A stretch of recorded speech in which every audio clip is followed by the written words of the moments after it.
उस सरकारी मदरसे से हमारे प्राइवेट मदरसा में अच्छा तालीम मिलता है। सरकारी मदरसे का पढ़ाई ठीक ठाक सब चीज़ होने लगे तो हमें उम्मीद है कि बहुत कम बच्चे यहाँ से पलायन करेंगे बाहर। लेकिन क्या मजबूरी है कि वो लोग नहीं बोल रहे। यही चीज़ आप लोग भी उन लोगों से पूछिए। हम लोग तो इंतजार में हैं। मांग करता हूँ, खास करके सरकार से भी मांग करता हूँ कि ये चीज़ बंद होनी चाहिए बहुत जल्दी, जितना जल्दी हो वो बंद होनी चाहिए, नहीं तो हम लोग बड़े पैमाने पर इस चीज़ के लिए आवाज़ उठाने जा रहे हैं।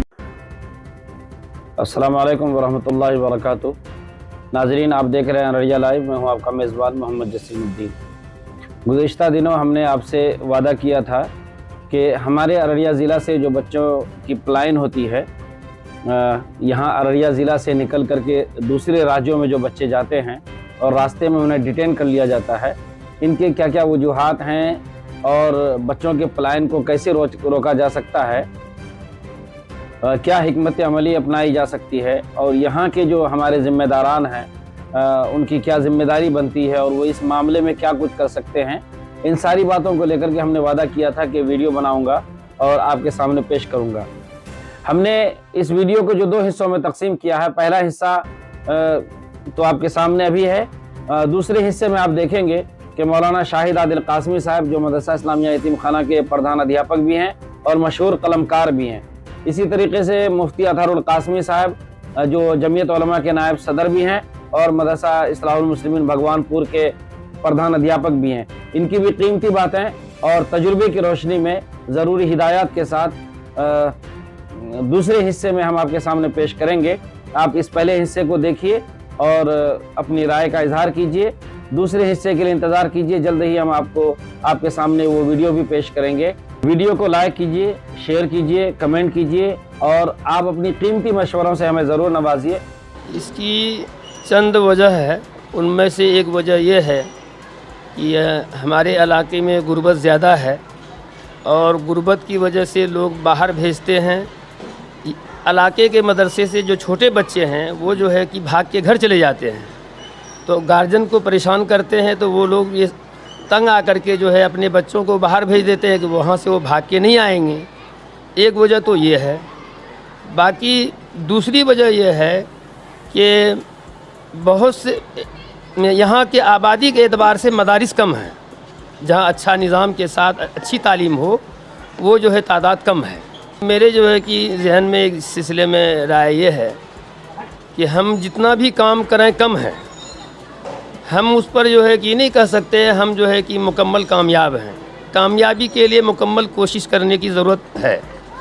कोशिश हम करते रहें।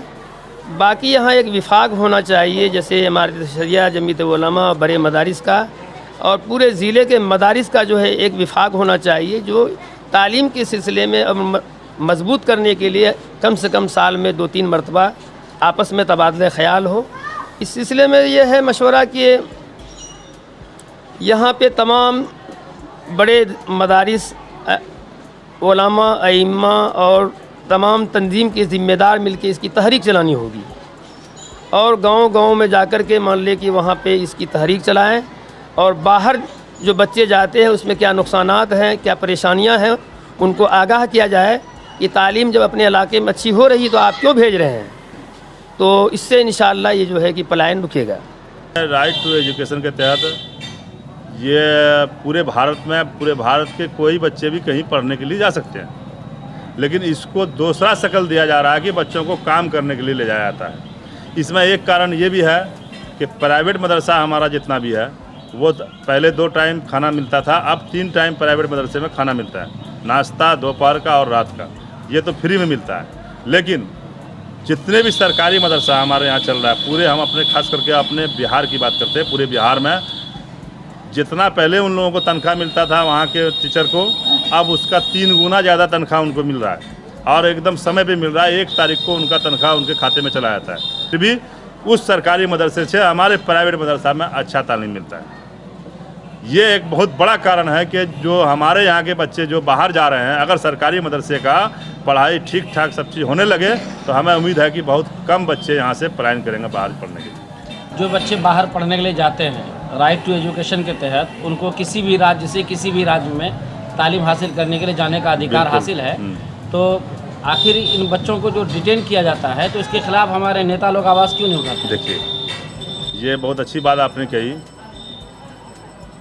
जब जब चुनाव का समय आता है, ख़ास करके हमारा जो ये मुस्लिम बहुल क्षेत्र है, मेरा मुस्लिम इलाका ये, और मेरा बुनियाद, मेरे वोट का बुनियाद, हमारे नेता के वोट का बुनियाद ये इलाका के मुस्लिम वोटर्स हैं। आज से 5 साल पहले भी हमारे इलाके के कुछ बच्चों को हाजीपुर स्टेशन पर डिटेन किया गया था, जिसमें हम लोग जा करके वहाँ से उन लोगों को लाने का काम किए थे और बहुत हंगामा भी हुआ था वहाँ। उस टाइम में हमारे ही इलाके के एडीएम साहब वहाँ थे, उनकी मदद से हम लोगों ने वो काम किया था। लेकिन आज इतने दिनों से ये मामला चल रहा है, लेकिन क्या वजह है, क्या मजबूरी है कि एक भी हमारे मुस्लिम जो हमारे जनप्रतिनिधि हैं, जो मुस्लिम वोट लेकर के और अपना सारा सुविधा उनको सरकार का मिल रहा है मेरे वोट से, मुसलमानों के वोट से, लेकिन उनकी जुबान से ये नहीं निकल रहा कि मेरे बच्चे को आखिर डिटेन क्यों किया जा रहा है। ये अभी तक हम लोगों ने, शायद आप लोगों ने सुना होगा, लेकिन मैंने किसी भी सोशल मीडिया में, चाहे प्रिंट मीडिया में, कहीं पर हम लोगों ने ये नहीं सुना कि उन्होंने ये आवाज़ उठाया कि मेरे इलाके के बच्चों को डिटेन क्यों किया जा रहा है। आखिर क्या मजबूरी है कि वो लोग नहीं बोल रहे हैं? यही तो हम जानना चाह रहे हैं, उनकी मजबूरी क्या है कि नहीं? यही चीज़ आप लोग भी उन लोगों से पूछिए। हम लोग तो इंतज़ार में हैं। हम लोग ज़्यादा से ज़्यादा अपने पंचायत से लेकर के अपने ज़िला तक आवाज़ बुलंद कर सकते हैं, इससे आगे हम लोग नहीं बोल सकते। लेकिन जो हमारे यहाँ से जीत के जाते हैं मुसलमानों का वोट लेकर के, वो लोग पार्लियामेंट में बैठते हैं, वो लोग असेंबली में बैठते हैं, उन लोगों को ये आवाज़ उठाने की ज़रूरत है। उनकी आवाज़ जब वहाँ उठेगी तो लोग, पूरे देश के, राज्य के पूरे लोग सुनेंगे, तो वो लोग उठाना उन लोगों को चाहिए। अभी भी समय है।